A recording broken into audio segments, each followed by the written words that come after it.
Hi everyone, my name is Ananya and I'm going to elaborate task 6 done by me. The problem statement was to create the decision tree classifier and to visualize it graphically. Also, I was told to work upon the iris dataset. So I started by importing the libraries and the dataset.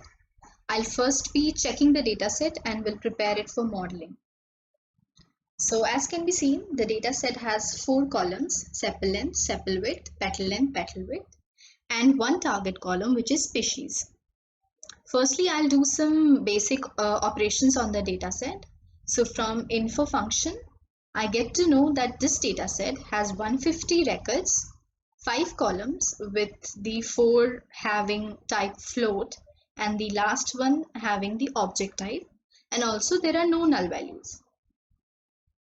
Now, as I told, the target value was the species column and it had 3 categories, namely Setosa, Virginica, and versicolor, and each category had 50 count.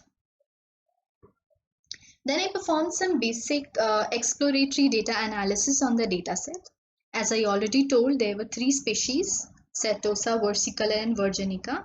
So I plotted a pair plot to visualize all the attributes at one go, and can be seen that Setosa, which is shown in the blue dots, is always forming a different cluster from the other two.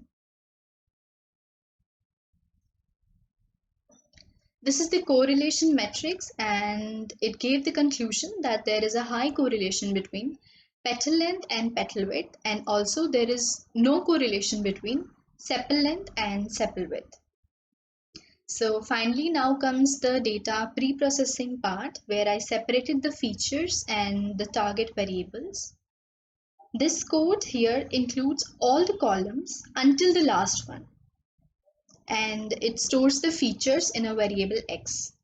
Similarly, this one includes only the last column, and which is the target variable, and it stores in the variable y. Next, I split the dataset into testing and training sets with the test size being 0.2. Now here I created an object of the class decision tree classifier, stored its address in variable d so that the object can be accessed using d, and then I fit this tree with xtrain and ytrain. So this is the output which I got, and the criteria here can be seen is Gini. So we all know that Gini index measures the probability of a particular variable being classified wrongly when it is chosen randomly. So next comes the decision tree visualization. So I use scikit-learn export graphis function to display the tree, and this converts the decision tree classifier into a dot file, while py.plus converts the dot file to png, which is displayable. So this is the decision tree which is obtained, and in this tree every internal node has a decision rule on the basis of which the data is split. Here Gini, as I already told, measures the impurity of the node, and a pure node is the one where all its records belongs to the same class, like we can see that in the leaf nodes. The parent node in this decision tree is taken as petal length, and the rule is created that if the petal length is less than or equal to 2.45, and if it is true, then it belongs over here, and if it is false, then it belongs over here. We can see that there are 3 values here, and if we have a value here, then it means that that these number of observations belongs to the class Setosa, and similarly if the value belongs here, then it belongs to the class Virginica, and if it belongs here, then it belongs to the class Versicolor. Now this is homogeneous node as it indicates all the observations of class Setosa.